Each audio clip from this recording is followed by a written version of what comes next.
So we developed a digital form of SAGE called BrainTest, and it's the exact test questions of SAGE. People can use a tablet or a touchscreen computer to register their answers as opposed to pen and paper. And we validated the two tests to find that they were equivalent so that you could take a score paper-wise, or if you like digital, you could do a digital. If you didn't have a tablet, you could do the paper. And so they are basically equivalent tests. SAGE is downloaded, pen and paper test from the website. You can be free for anyone to use it. If you use a digital test called BrainTest, that is commercialized, and so there is a cost to using the digital version. The advantage is that it will score it automatically for you. SAGE test, if you take it at home or in your doctor's office or anywhere, we tell you, well, for both tests, if you take it at home, take it into your doctor so they can evaluate it and store it in your health files and electronic medical system. So the digital test will automatically score it for you, so the doctor doesn't have to do it. SAGE test, you have to have someone to score it for you. You can do it yourself. There's easy scoring instructions on the website to identify that. So, but otherwise, they're really identical tests. And it's, as I said, it's designed to be able to take it. They're both self-administered. So you do not need an administrator, which is one of the biggest advantages of this test. Unlike the mini mental state or other tests where you need an administrator, the SAGE test and BrainTest is self-administered, and it takes away administrator bias. So some people are good at administering tests and other people not so good. And so you have this score range that, okay,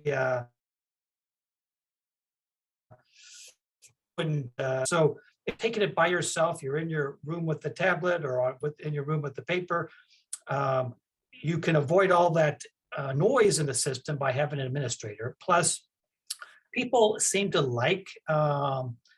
don't mind taking the test as much as an administered test because you don't have someone staring at you and asking you questions and making you feel stressed out. You can take it on your own, go back and forth with the pages, go back and forth with the tablet. Once you finish, you turn it in. There's no time limit.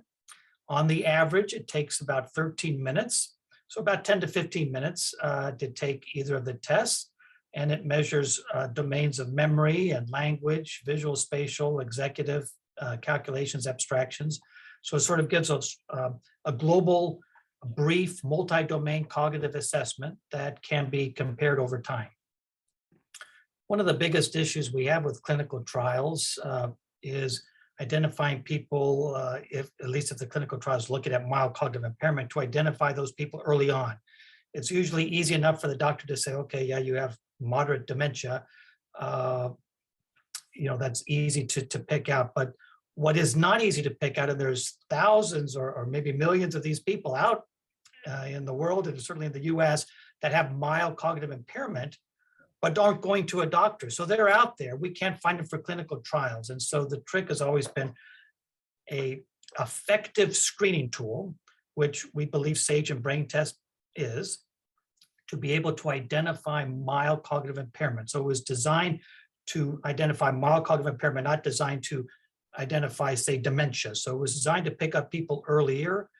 And that's why it does better than, say, the mini mental state, because it's a little harder test. And you can pick up more subtle deficits earlier with this test.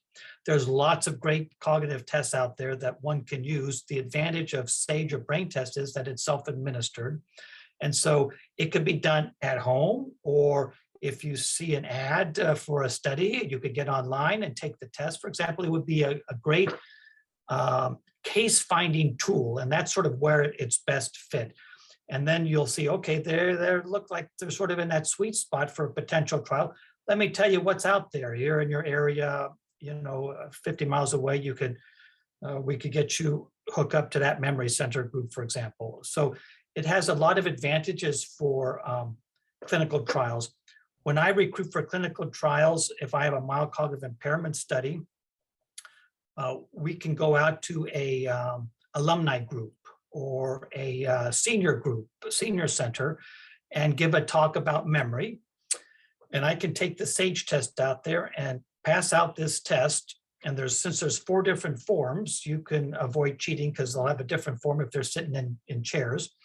And they're all equivalent forms. And in 15 minutes, if 100 people showed up, I have 100 data points.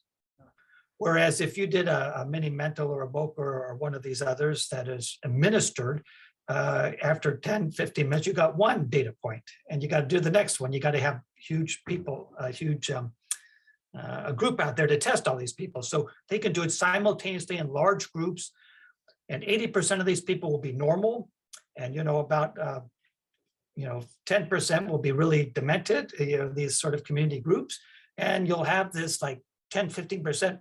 These are like really screened ideal patients for maybe a mild cognitive impairment study. We may ask them, we have these studies available if you're interested. If they say yes, do you have a pacemaker? Do you have cancer? Do you have all these things that would exclude them? A little short checklist. They're still interested. We give them an informed consent. And so it's a way to be able to identify and recruit more easily for mild cognitive impairment.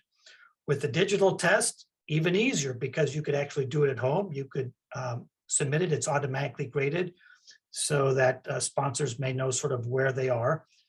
Not a perfect test, but it really narrows down and gets rid of the people that are doing perfectly well that probably aren't qualifying, the people that are, in the dementia classification, which usually also are not qualified.